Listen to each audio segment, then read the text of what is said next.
gentlemen, welcome back to the channel. 1 second, I'm going to go get the phone. We have an interview with minor league announcer Rylan Kobre, Sonoma County born and raised. 1 second. Mom? Okay. Can we call Rylan?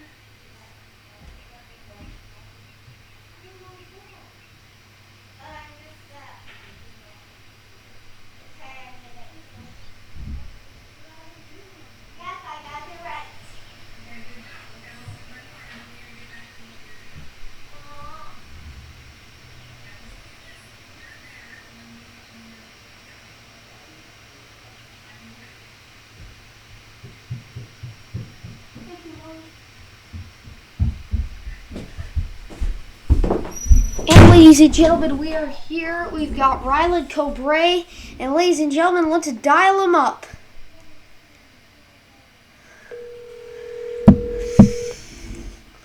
Rylan Kobre, we're calling him. Hello? Hey, Rylan. Hugo, what's going on, man? Not much. How are you? Doing good. Okay, should we just jump into it? Yeah, might as well. Okay, what made you want to go into sports broadcasting? Yeah, so I think I played sports growing up, and I played basketball and baseball, and always kind of knew I wanted to go into sports. I didn't know what avenue, and I think at a certain point I realized I wasn't going to be playing at the professional level someday. And, I've always enjoyed listening to baseball on the radio. I think growing up, listening to whether it was Bill King with the A's, Ken Korak, Kruk and Kipe on the radio, John Miller, whoever it was in the Bay Area, I always had them on. And so I always knew I wanted to talk about sports, and just listening to those guys really kind of inspired me. And once I stopped playing, I knew that's what I wanted to do and learn the craft of it. And so I always used to play, basketball, baseball in the backyard, and you kind of have running commentary on your own. And eventually, I knew I did that just without any sort of anybody teaching me that. It was just kind of natural to me. And so eventually I wanted to learn how to actually do it. And once I got to school, college, I realized that I could actually do it. And so, yeah, it's mainly about being in sports. So that was really the biggest thing of why I wanted to go into it, because I knew I wanted to be around the game in some capacity. What made you want to go to Boise State? I think I wanted to do something different. A lot of my friends had gone to, a lot of California state schools, and really they'd gone to a lot of, places that I was definitely interested in, but I wanted to kind of create my own path and do something that a lot of people weren't doing. And Boise State was somewhere that I'd only known one person who had gone there from my area, and he played basketball there back in 2008. He was on the team that actually went to the NCAA tournament that year for Boise State. I think it was 2008, maybe 2007. His name is Tyler Tiedemann. And so I knew about the school. My aunt lives in Boise, and so that was a draw, having family up there. And they offer a pretty good, if your grades are good enough, they do a pretty good scholarship for California students, actually. So that was what initially got me up there. And then I went there, and the campus is beautiful. The facilities there are top-notch, and it's growing. That's a city that I think people don't realize how big it is. It's getting bigger, and everybody seems like from California is moving up there. It's a great town. I love the people there, and I felt like I had an opportunity. It didn't have necessarily a full program for what I wanted to do, but I felt like that because I was going to be one of the few people going into broadcasting there, I thought I could carve out my own opportunities while at the university. And so I just felt like it was a great fit. And I was just saying the other day, I think if I was going to do it over again, I'd go there again. Okay. What was the experience like when you were broadcasting for teams like the Boise Hawks and the Augusta Green Jackets? Yeah, so I think everything started when it was the year before I went to Boise when I was in Kenosha, Wisconsin. That was my first kind of big break because I hadn't done a lot of play-by-play broadcasting.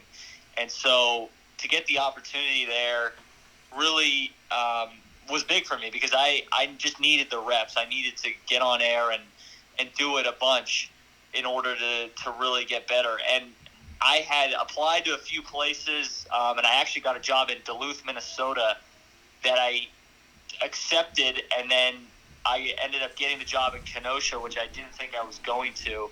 And the job in Kenosha was going to give me an opportunity to do play-by-play by myself instead of with partners, and I felt like I needed as many reps as possible, and so I didn't really want to partner in college because I wanted to just do it all on my own and really get the full experience. So I ended up going to Kenosha, and the only reason I bring that up is because before I talk about Boise and Augusta is because that was what taught me how to do the job. I felt like that summer really tested me, and you're thrown into the fire. I hadn't done really a lot of play-by-play. I'd probably called 5 or 6 games in college, but I hadn't done a lot. I had done a lot of hosting my own show and being on the radio in that respect, but I hadn't done a ton of play-by-play. And so that was 72 games in 75 days, and you're working every day from 9 a.m. when you wake up all the way until about 11 o'clock when the game ends. So that really taught me what I needed to know. And if it wasn't for that job, I don't think the other two happened. But being in Boise and being in Augusta, there were two different jobs because in Boise, I was there and it was a 76-game schedule. And in Augusta, when I got that job, that's 140 games. So it's it's about twice as many. And so that first year in Boise really tested me because Boise is the farthest team geographically from all the other clubs in that league. So the bus rides, it was about 8 hours pretty much to every single team. And so you're basically playing a 4-game series. You're getting on the bus. You get back to Boise at 6:37 in the morning. You go home, sleep for a few hours, and come back that night and broadcast the game. And, you only get 3 days off during the summer, so it's hard. When with that travel schedule, it makes it even more difficult. So that was the toughest summer for me because I had never operated on that little sleep. I had done the travel the year before, but not like that.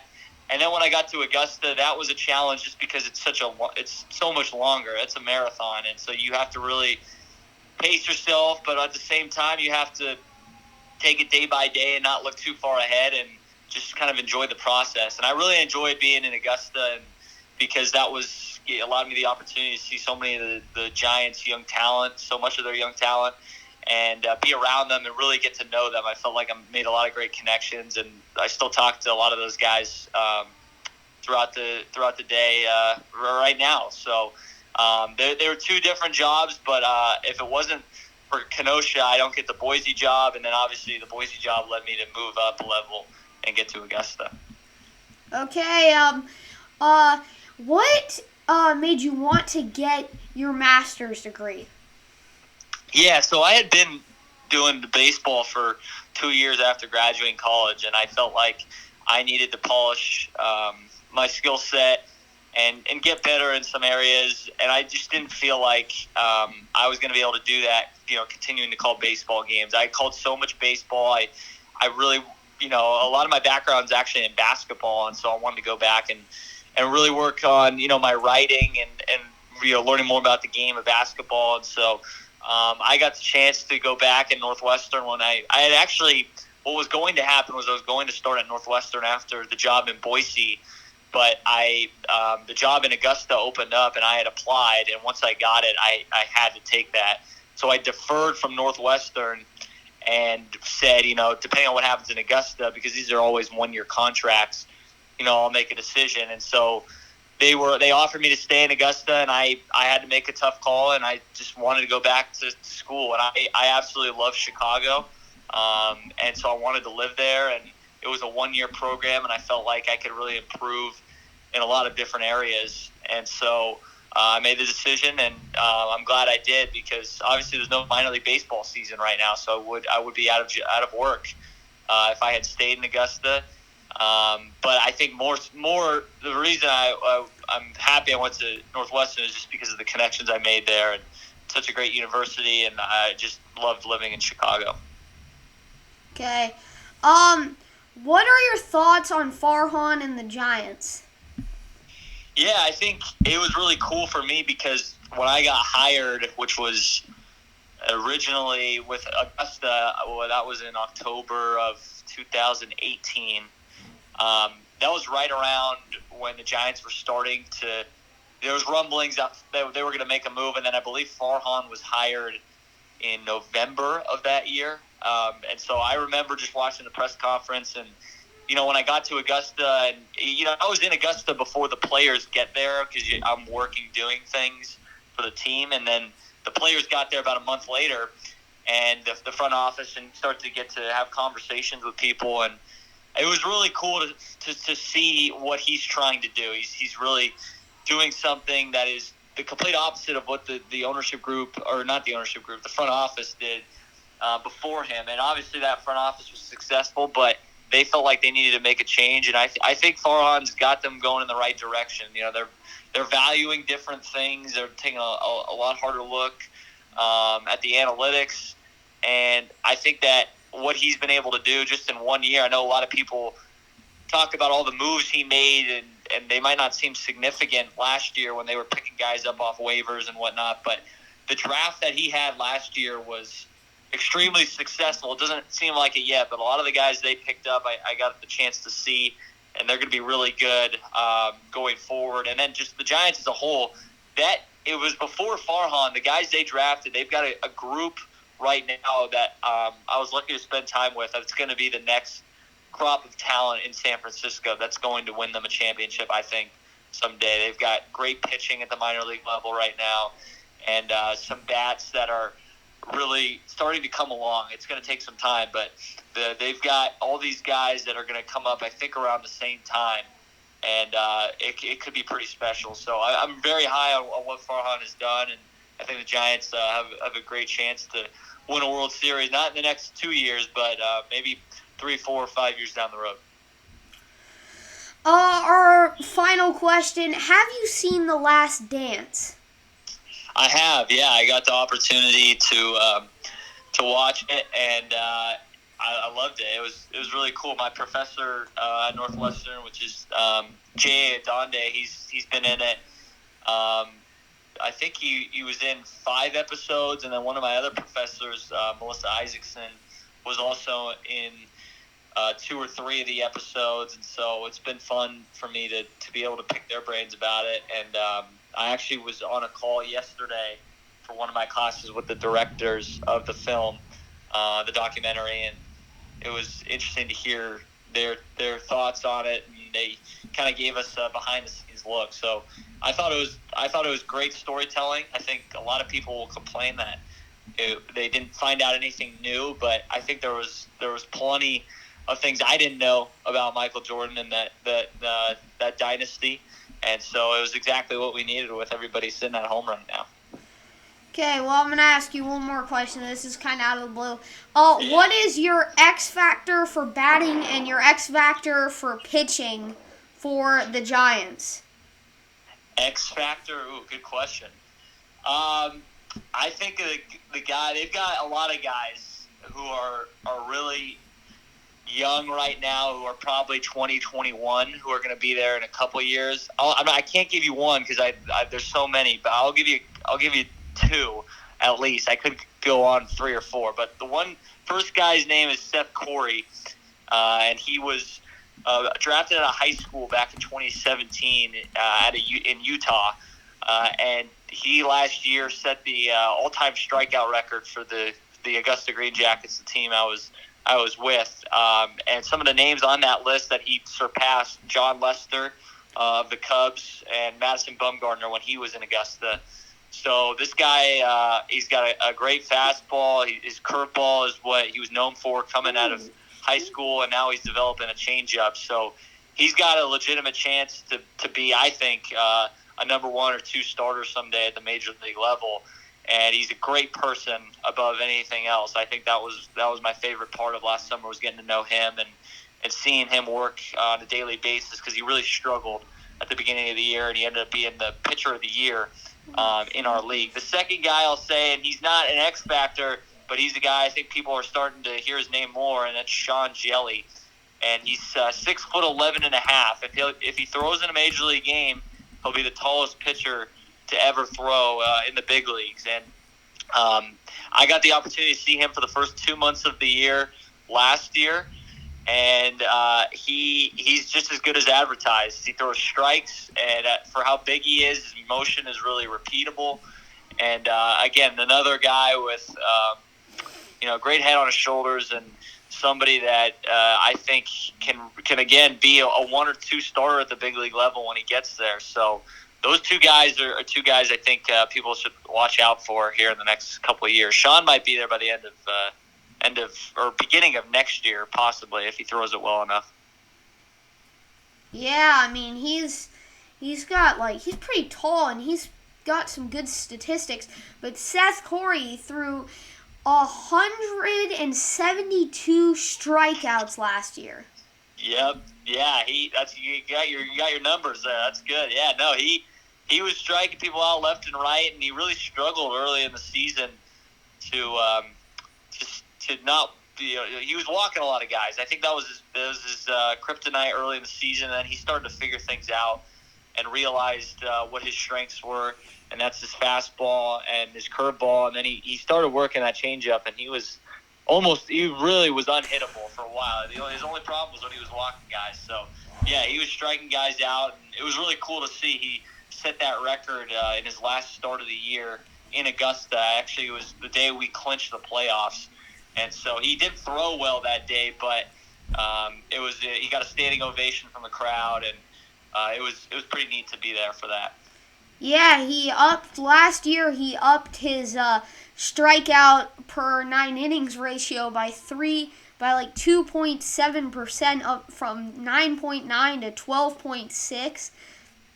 But yeah, with the balls, I do see he upped his walks up, I believe, around 31 let me see. 30, yeah, I mean, I don't know right now, but 27, 37, 47. No, 41, I was pretty sure. 41 from 17 to 58.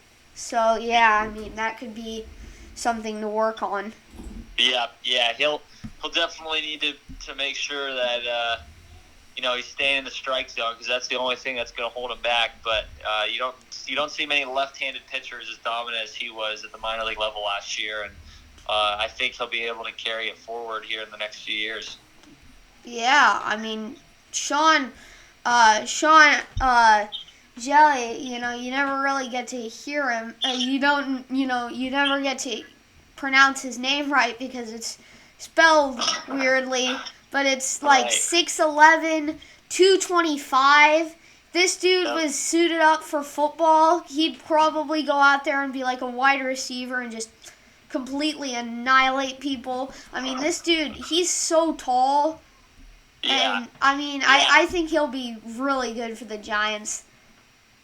Yeah, him, and they got some, Joey Bart is going to be a great prospect. I didn't get to see him in Augusta, but I actually saw him in Boise when we played the Giants affiliate, and he's going to has a chance to be one of the best players down the road, one of the best catchers in baseball if he, continues on the trajectory that he's on. So they've got a lot of young talent, and there's a reason why people have been really talking about their minor league system the last few years, and that's because not only the guys at the top are really good, but the guys at the bottom have a lot of potential too. It's one of the only systems where even the guys that maybe have been struggling, you could still see 1 or 2 tools that they have that could get them to the major league level. And obviously you're being optimistic about a lot of guys, but yeah, they've been fun to watch. Farhan's got a lot of good players to choose from in the coming years. Yeah, but thank you, Rylan, And, I mean, this was some really wise words. We actually needed this about the Giants. I mean, you know, this has probably been the best interview I've had, and thank you, Rylan. Just have a great day, and stay safe. Thanks, Hugo. Have a good one. Okay. I will. Thank you. Stay safe. Here you go. And I'll send you the link to the stream after. Okay? Sounds great. Okay, thank you. Bye, buddy. Bye. Ladies and gentlemen, those were some wise words from Rylan Kobre, he has the what we like to call here at Hugo Sports 360 the magic career. And normally, ladies and gentlemen, what the magic career consists of is from what I've seen with a lot of players and a lot of broadcasters, is they start off in the minor leagues with like little teams, and they get off to the start like Rylan's had, and then they just take off, and they can't be stopped. And I mean, they end up like becoming your homegrown broadcaster for a team. I mean, so just have a great day, ladies and gentlemen. And thank you for joining us on YouTube. Thank you for joining us on Sportscaster. And good night.